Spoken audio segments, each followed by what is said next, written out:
কে দিল রে লতার গাছে এত বড় কদু, কার ইশারায় মৌমাছিরা মৌচাকে দেয় মধু। শিমুল গাছে কে দিল রে নরম নরম তুলা, কারা দেশে চৈত্র মাসে জমিন মাঝে দুলা। মরিচ গাছে কে দিল রে মরিচে তো ঝাল, ভাদ্র মাসে কারা দেশে পাকে গাছে তাল। আল্লাহু আকবার বলেন।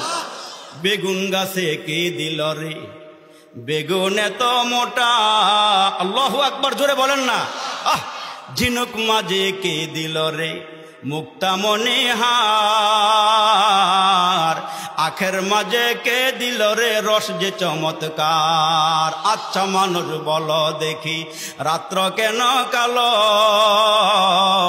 সূর্যমণি কোথায় থেকে পেল এত আলো। আল্লাহু আকবার বলেন। পশু পাখি কয় না কথা, মানুষ কেন কয়? আচ্ছা মানুষ বলো দেখি কেমন করে হয়? দুধ কেন এত সাদা, মরিচ কেন ঝাল, আমগুলো সব পাকলে পরে কেমনে হয় তা লাল। ডিমগুলো সব একই রঙের, পার্থক্য নয় মোটে, সাদা কালো বাচ্চাগুলো কেমন করে ফুটি। আমরা সবাই বাস করি ভাই এই দুনিয়ার রঙে, হাতের লেখা মুখের চেহারা মিলে না কারো সঙ্গী, আর মিলে না গলার কণ্ঠ বৃদ্ধাঙ্গুলের টিপ। আল্লাহ তাআলা একজন আছেন প্রমাণ হলো ঠিক। তো খোদাবন্দ আমিনী, তো খোদাবন্দ শিমালি, তো খোদাবন্দ আমিনী, তো খোদাবন্দ শিমালি, তো খোদাবন্দ আরাদি, তো খোদাবন্द समावी। सजर में तेरे रंग बू, जिधर देखता हूँ इधर तू ही तू। फी कुल्ली शैइन लहू शाहिदुन यदुल्लु अला अन्नहु वाहिदुन। जोरे जोरे करना अल्लाहु আকবার। তোমাদেরকে আমি আল্লাহ কত সুন্দর করে বানাইলাম, ওই রূহ জগৎ থেকে আমার পরিচয় দিয়া তোমাদেরকে দুনিয়াতে পাঠাইয়া আমি আল্লাহ 5 ওয়াক্ত নামাজের মধ্যে তোমরা যেন আমারে স্মরণ করতে পারো, তোমরা যেন আমারে ইয়াদ করতে পারো। নামাজের মধ্যে সূরা ফাতিহাতে রব আছে না নাই? আওয়াজটা উঁচু করে বলেন, রব আছে না নাই?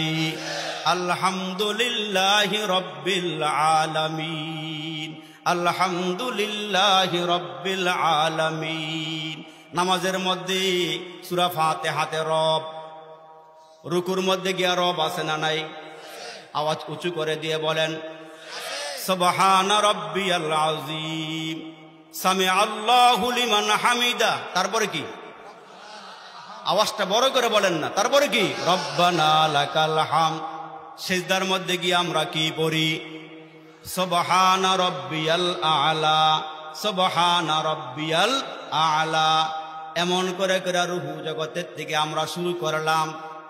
যেদিন আমরা দুনিয়ার থেকে বিদায় হয়ে যাব, মৌতের বিছানা যেদিন পড়ে থাকব, ওই মুহূর্তে আমরা যারা আল্লাহ আল্লাহ স্বীকার করলাম, রব রব স্বীকার করলাম, আমারে খাওয়ায় আমার রব, আমারে লালন পালন করেন আমার রব, চক্ষু দিলেন আমার রব, কান দিলেন আমার রব, ব্রেন দিলেন আমার রব, বডিরা দিলেন আমার রব, সব কিছুর মালিক আমার রব, সব কিছুর মালিক আমার আল্লাহ, আমার হায়াতের মালিক আল্লাহ, মৌতের মালিক আল্লাহ, জমিনের মালিক আল্লাহ, যেই জমিনে চলাফেরা করি এই জমিনের মালিক আল্লাহ, যেই সূর্যটা আলো দেয় এইটার মালিক আল্লাহ, রাতের বেলা যেই চন্দ্র আলো দেয় এইটার মালিক আল্লাহ। তাইলে আমার তো কোনো কিছু নেই, সবকিছুর মালিক কে? সবকিছুর মালিক কে? সবকিছুর মালিক আল্লাহ। তো মুসলমান, আমরা যখন বিছানায় পড়ে যাব, শেষ নিঃশ্বাস যেদিন আমরা ত্যাগ করব, ওই মুহূর্তে একদল ফেরেশতা আপনার আমার পাশে আসবে। ওই ফেরেশতারা এসে বলবে, নরোত্তমপুর এলাকার মানুষ, তোমরা যারা ওয়াজে গিয়ে রব বললা, ওয়াজ থেকে বের হইয়া রব স্বীকার করলা, মৌতের বিছানার মধ্যে পড়িয়াও আল্লাহ আল্লাহ আল্লাহ আল্লাহ বলো, তোমাদেরকে আমরা একটা সুসংবাদ দেওয়ার জন্য আসছি। কি সুসংবাদ, ইন্নাল্লাযীনা ক্বালু রাব্বুনাল্লাহ সুম্মাস্তাকামু, তোমরা যারা রব স্বীকার করিয়া এই কথার উপরে অটল অবিচল আছো, তোমাদেরকে কেউ সরাইতে পারে নাই। ইহুদিরা তোমাদেরকে ঈমান নিতে পারে নাই, খ্রিস্টান নিতে পারে নাই, হিন্দু নিতে পারে নাই, কোনো কাফের বেদিন নিতে পারে নাই। তুমি ঈমান নিয়ে বিছানায় শুয়ে পড়ছ। আল্লাহ তাখাফু, তোমার কোনো ভয় নাই। ওয়ালা তাহজানু, তোমার কোনো চিন্তা নাই। তোমার মরতে দেরি হবে। ও আবশিরু বিল জান্নাহ, আল্লাহর জান্নাতে যাইতে দেরি হবে না।